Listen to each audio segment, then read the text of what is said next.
ఈరోజు press meet పెట్టడం యొక్క ముఖ్య ఉద్దేశం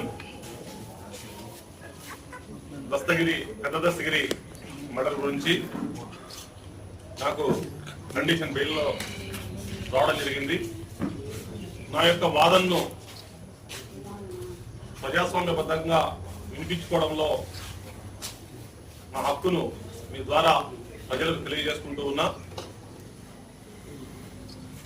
నాకు పెద్ద దస్తగిరి మర్డర్కు ఎటువంటి సంబంధం లేదు. ఈ కేసు ఒక అక్రమ కేసు మాత్రమే. ఎందుకంటే పెద్ద దస్తగిరి అనే అతను మా పార్టీకి సంబంధించినటువంటి వ్యక్తి. ఆయన కూడా నాకు మంచి స్నేహితుడు. ఆయన కూడా ఎప్పుడు ఒక సోదరుడు లాగా ఎక్కడ కనిపించినా అతను నన్ను పలకరించేవాడు. నేను కూడా అదే గౌరవంతో అతన్ని పలకరించేవాడిని.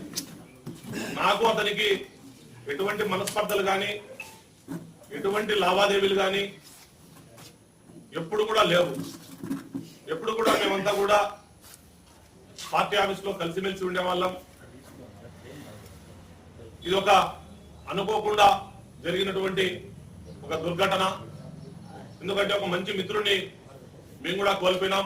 ఆ బాధ నాకుతో పాటు మా పార్టీ వాళ్ళందరికీ కూడా ఉంది. ఇకపోతే నేను వైఎస్ఆర్సీపీ పార్టీలో యాక్టివ్ నాయకునిగా ఉండేవాడిని. ఎప్పుడు కూడా ఏ ధర్నా అన్నా కూడా పార్టీ ఏ పిలిపించినా కూడా నేను ముందుండి నడిపించేవాడిని.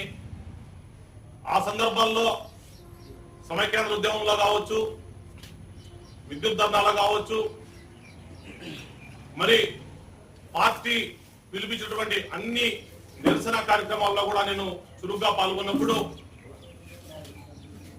పోలీసులు పెట్టినటువంటి కేసులు తప్ప నాపై నాకు వ్యక్తిగతంగా ఎప్పుడు కూడా ఎక్కడ కూడా పర్సనల్ కేసులు లేవు. నాకు ఎప్పుడు కూడా ఏ క్రిమినల్స్ తో కానీ ఎవరితో కానీ ఎప్పుడు కూడా నాకు సంబంధాలు లేవు. అంతేకాకుండా నేను ఉన్నటువంటి 22 సంవత్సరాల రాజకీయ జీవితంలో ఎవరితో కూడా పెద్దల పట్ల నేను గౌరవంగా ఉండేవాడిని. పార్టీలకు అతీతంగా ఎవరు కనపచ్చినా కూడా నమస్కారం పెట్టే వ్యక్తిని. కులాలకు అతీతంగా, మతాలకు అతీతంగా ఎవరు కనపచ్చినా కూడా అదే గౌరవం ఇచ్చేవాడిని తప్ప నేను ఎప్పుడు కూడా ఎవరితో గొడవలు పడ్డం కానీ, మనస్పర్ధలు కానీ, ఎక్కడెక్కడన్నా వాగ్వివాదాలు కానీ, ఎవరినన్నా నేను చేయి చేసుకోవడం కానీ ఎప్పుడు కూడా. ఎందుకంటే ప్రెస్ వాళ్ళందరూ కూడా దాదాపు 22 సంవత్సరాలుగా మీరు మేము కలిసి ప్రజా జీవితంలో ఉంటాం. ఎందుకంటే నా ప్రవర్తన మీ అందరికీ కూడా తెలుసు.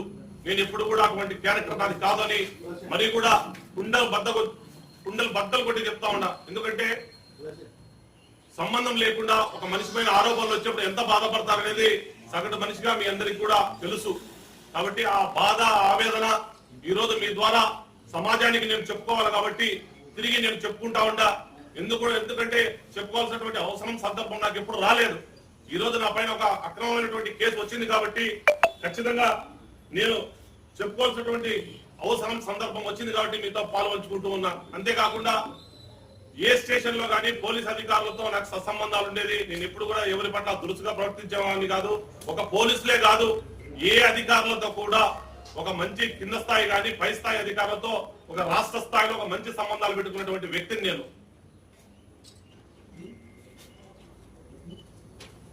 అంతేకాకుండా ఇంత పెద్ద కష్టకాలం, ఎందుకంటే నా జీవితంలో దాదాపు నాకు 47 సంవత్సరాలు. ఒకటి, మా అన్న చనిపోయినప్పుడు మా కుటుంబం కుంగిపోవడం జరిగింది. ఆ ఒక్క సందర్భంలో దాదాపు కష్టపడి మళ్ళా మా కుటుంబ సభ్యులంతా కూడా నా వివాహం అయిన తర్వాత మళ్ళీ కూడా మేము అభివృద్ధి కావడం జరిగింది. మళ్ళీ ఈ 47 సంవత్సరాలు అంటే దాదాపు 24-23 సంవత్సరాల తర్వాత మళ్ళీ నాకు ఈ జీవితంలో కష్టకాలం వచ్చింది. ఎందుకంటే సంబంధం ఉంటే సంబంధం చేసి ఉండొచ్చు. ఆవేశంలో తాగి కొంతమంది చేస్తారు, కక్ష కొద్ది కొంతమంది చేస్తారు, ఆవేశంలో కొంతమంది చేస్తారు. కానీ నాకు ఎటువంటి నాకు ఆవేశము లేదు, కక్ష లేదు, కోపము లేదు. అటువంటి సందర్భంలో ఇది కేవలం ఒక అక్రమమైన కేసు. అనేక ఆరోపణలు రావడం జరిగింది, అనేక బాధ పెట్టడం జరిగింది. ఎందుకంటే అరెస్ట్ అయిన తర్వాత నేను ఎక్కడ కూడా నా వాయిస్ వినిపించుకునే దానికి లేదు. కాబట్టి దాన్ని 34 రోజులుగా నేను నా యొక్క ఆవేశాన్ని, నా యొక్క బాధని తొక్కిపట్టుకొని ఈరోజు మీతో పాల్పంచుకోవాలని చెప్పేసి ఈరోజు ప్రెస్ మీట్ పెట్టడం జరిగింది. ఇంత పెద్ద కష్టకాలంలో నా కుటుంబానికి అండగా ఉన్నటువంటి మా పార్టీ అధినాయకుడు జగన్మోహన్ రెడ్డి గారికి, వైఎస్ అవినాష్ రెడ్డి గారికి, పార్టీ అధ్యక్షుడు రవీంద్రనాథ్ రెడ్డి గారికి, డిప్యూటీ సీఎం అంజద్ బాషా గారికి, మాజీ మేయర్ సురేష్ బాబు గారికి, మాసిమో బాబు గారికి, సతీష్ రెడ్డి గారికి, ఇంకా పార్టీలో అనేక మంది ఇబ్బందులు పోలీసులు పెడతారని భయం ఉన్నా కూడా భయపడకుండా, నేను లేకున్నా కూడా నా కుటుంబానికి అండగా ఉన్నటువంటి పార్టీ క్యాడర్ అందరికీ, అంతేకాకుండా పార్టీలకు అతీతంగా చాలా మంది, ఎందుకంటే ఒక మంచి వ్యక్తి ఉన్నప్పుడు పార్టీలకు అతీతంగా కూడా నాకు మద్దతు ఇచ్చినటువంటి చాలా మంది, అనేక మంది మా కుటుంబానికి ఫోన్ చేసి నిత్య అటువంటి వాడు కాదు, మీరు భయపడద్దమ్మా అని చెప్పిన వాళ్ళందరికీ, నా సహాయం చేసిన నా మిత్రులందరికీ కూడా నేను హృదయపూర్వకంగా వారందరికీ చేతులు జోడించి అందరికీ కూడా మనస్ఫూర్తిగా ధన్యవాదాలు తెలియజేసుకుంటూ ఉన్నా. నాకు దేవుని పైన నమ్మకం ఉంది, విపరీతమైనటువంటి దైవభక్తి నాకు ఉంది, అది అందరికీ మీ అందరికీ కూడా తెలుసు. దైవభక్తి ఉన్నవాడు సమాజంలో ఎప్పుడు కూడా తప్పు చేసేదానికి వెనకడుగులోనే ఉంటాడు. కాబట్టి ఈ అటువంటి పరిస్థితుల్లో నాపై వచ్చినటువంటి అక్రమ కేసును నేను న్యాయస్థానంలో పోరాటం చేస్తా. నా నిర్దోషిత్వాన్ని ఖచ్చితంగా దేవుని యొక్క సహాయంతో నేను నిరూపించుకుంటా. అంతేకాకుండా నా పైన ఎవరు అక్రమ కేసు పెట్టారో, మరి ఎవరికి అవసరం వచ్చిందో నాకైతే తెలియదు. వారిని కూడా దేవుడే శిక్షిస్తాడు తప్ప నేను వారిని ఒక్క మాట కూడా ఈ సందర్భంలో నేనేం కామెంట్ చేయడం లేదు. ఖచ్చితంగా వాళ్ళకు కూడా దేవుడు ఖచ్చితంగా మరి ఆయనే చూసుకుంటాడు. వారికి ఎందుకు అంత దుర్బుద్ధి పుట్టించాడో మరి ఆయన దేవుడే చూసుకుంటాడు. అలాగే కడప ప్రజలు ఎప్పుడు కూడా అనేక మంది ప్రెస్ వాళ్ళు నాకన్నా పెద్దవాళ్ళు ఒక తమ్ముడు లాగా, సమాజంలో ఉన్నటువంటి అన్ని పార్టీల వాళ్ళు కూడా ఒక తమ్ముడు లాగా, ఒక బిడ్డలాగా నన్ను ఎప్పుడు కూడా ప్రేమిస్తూ వచ్చారు. అదే ప్రేమతో నన్ను ఎల్లవేళ్ళ మీరు ఆదరిస్తారని, అభిమానిస్తారని చెప్పి నేను మనస్ఫూర్తిగా కోరుకుంటూ ఉన్నా. అంతేకాకుండా ఈ అక్రమ కేసులు నన్నేం భయపెట్టలేవు. అలాగే జగన్మోహన్ రెడ్డితో నా ప్రయాణం ఇప్పటికీ ఆగదు. ఎందుకంటే రాజకీయాలు ఏం శాశ్వతం కాదు. మా కన్నా ముందు శివానంద రెడ్డి సార్ ఉన్నాడు, ఆయన తర్వాత అహ్మదుల్లా ఉన్నాడు, ఖలీల్ బాషా ఉన్నాడు. ఎంతో మంది రాజకీయాలు వస్తారు పోతారు. రాజకీయాలు ఏం శాశ్వతం కాదు, రాజకీయాలు అవసరం కూడా లేదు. కేవలం నాకు జగన్మోహన్ రెడ్డి గారి మీద ఉన్నటువంటి ప్రేమతోనే నేను ఈ రాజకీయాల్లో ఆయనతో కొనసాగుతా కూడా తప్ప ఈ కేసులు పెట్టేంత మాత్రం నేను ఏదో భయపడి ఇంకోటి అవుతానంటే అది ఇంకా వారికే నేను వదిలేస్తా ఉంటాను. దాదాపు 5వ తేదీ మిడ్ నైట్ మర్డర్ జరిగిన తర్వాత నేను రిమ్స్కి వెళ్ళి చూశాను. ఆయన చూసిన తర్వాత ఒక మానవత్వంతో నాకు ఎంత బాధ ఉంటుందో సగటు మానవుడిగా నాకు అంతకంగా ఎక్కువ బాధ ఉంది. ఎందుకంటే అతను మంచి వ్యక్తి చనిపోయిన దగ్గర నేను ఎక్కడ కూడా 5వ తేదీ నుంచి 17వ తేదీ కడపలో ఉండా. నేను ఎప్పుడు కూడా ఎవరితో నేను అట్లా ఉంటే 8వ తేదీ కోర్టులో ఉండా, ధర్నాలో ఉండా, ఆంధ్రజ్యోతి ఆఫీస్ కాడ ధర్నాలో ఉండా, తర్వాత రెస్పెక్ట్ లో ఉండా, పెళ్లిలో అటెండ్ అయినా. అట్లా ఉన్నవాడిని అయితే ఎవరైనా నేను ఇప్పుడు చేసేవాడిని ఏంటంటే నేను ఖచ్చితంగా ఊరు వదిలిపెట్టి వెళ్ళిపోయింది. నేను దాదాపు ఆదివారం పొద్దున్నే హైదరాబాద్ నుంచి 5 రోజులు ఉన్నా. నేను దాదాపు 2 నెలలుగా హైదరాబాద్ లో వ్యాపారం చేసుకుంటా ఉన్నాను. పాటా సురేష్ గారు మేయర్ అయిన తర్వాత 100 రోజుల ప్రోగ్రాం ప్రతిరోజు గడప గుడ్ మార్నింగ్ గడప అని చెప్పేసి ఆయనతో పాటు నేను కూడా ప్రతి అభివృద్ధి కార్యక్రమంలో పాల్గొంచాలని చెప్పి నేను గడప రావడం జరిగింది తప్ప ఎక్కడ కూడా అటువంటి వాళ్ళని ఎవరిని కూడా నేను, ఎందుకంటే మీరు అందరూ కూడా చూస్తూ ఉంటారు, నేను అటువంటి వాళ్ళతో ఎవరితో తిరిగేవాడిని కాదు, అటువంటి వాళ్ళని ప్రోత్సహించేవాడిని. అతను ఎవరి పేపర్లు ఉన్నాయో నా పేపర్లు ఉన్నాయని పోలీసులు ఎక్కడ చెప్పలే. నా పేపర్లు లేవు కూడా. ఒకవేళ ఉన్నాయని అనుకున్నా కూడా నా ఆర్థిక పరిస్థితి అవసరం కోసం నేను అమ్ముకోవచ్చు. దాంట్లో తప్పేంటి? ఒకవేళ లేదు మళ్ళా మీరు విచారించుకోండి.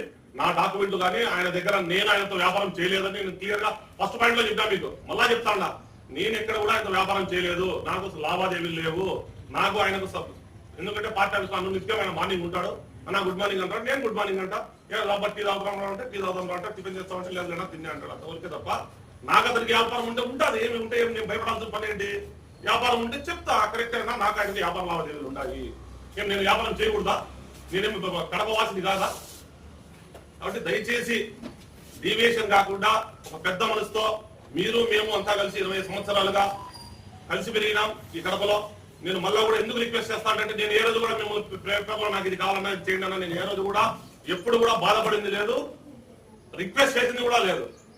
మళ్ళా ఇప్పుడు చెప్తా ఉన్నా దయచేసి, ఎందుకంటే నా జీవితంలో అత్యంత కష్టమైనటువంటి పరిస్థితి.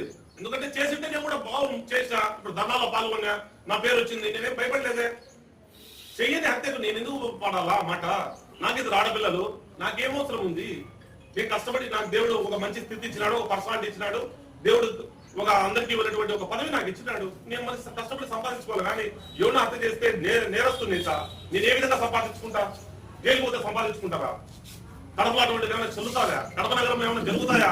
పోలీసులు ఇంత పెద్ద పోలీసింగ్ వ్యవస్థలో క్రిమినల్స్ స్థానం ఉంది ఆ కడపలో, రౌడీలకు స్థానం ఉంది ఆ కడపలో. దయచేసి అన్నా మళ్ళా రిక్వెస్ట్ చేస్తా ఉండా, ఒక మంచి మనసుతో మీరు ఆశీర్వదించండి. ఎందుకంటే చేసింటే నేనేం భయపడను, నేను చేయలేదు, నాకు సంబంధం లేదు ఈ విషయం. కాబట్టి మళ్ళా రిక్వెస్ట్ చేస్తా ఉండా ఒక పెద్ద మనసుతో దీన్ని. ఎందుకంటే ఎక్కడైతే నాకు డ్యామేజ్ జరిగిందో ఆ డ్యామేజ్ మీరు కూర్చాలని చెప్పి, పబ్లిక్ మీ ద్వారా తెలియాలని చెప్పి, సమాజానికి ఆ గౌరవం నేను మళ్ళా పొందాలని చెప్పి, కొంతమంది తెలిసింటారు, కొంతమంది తెలియక మాట్లాడుతూ ఉంటారు. అటువంటి సందర్భంలో మీ ద్వారానే పబ్లిక్ లో మంచి జరగాలనే, చెడు జరగాలనే ప్రెస్ ద్వారానే జరగాల. కాబట్టి దయచేసి మీ అందరికీ మళ్ళీ రిక్వెస్ట్ చేస్తా ఉండా, నాకు మళ్ళీ ఎటువంటి సంబంధం లేదు. మీరు ఎందుకంటే ప్రెస్ పరంగా మాట్లాడడం మీరు, వ్యక్తిగతంగా మీ అందరికీ కూడా నా ప్రవర్తన తెలుసు. నేను ఎక్కడ కూడా ఒకరితో గొడవ పడ్డాను కానీ, పలానా చోట నువ్వు కుట్టుకునేవని కానీ, పలానా చోట దౌర్జన్యం చేసావని కానీ, పలానా చోట నువ్వు ఎక్కడన్నా పోయి పాల్గొనేవని కానీ మీ అందరికీ కూడా తెలుసు. మీకు తెలియని కడపలో ఏం జరగదు. అట్లాంటి నా క్యారెక్టర్ ఎక్కడా లేదు. మీరు 25 సంవత్సరాల నుంచి అందరూ కూడా ఇక్కడ ఉన్న వాళ్ళందరూ కూడా ప్రెస్ లో ఉన్నారు. నేను కూడా మీతో నా జర్నీ మీ ద్వారానే ప్రయాణం అయింది. కాబట్టి దయచేసి ఒక డివియేషన్ కాకుండా ఒక మంచి మనసుతో నన్ను మీరు ఆశీర్వదించమని చెప్పి పేరున మళ్ళీ అందరినీ కూడా రిక్వెస్ట్ చేస్తాను.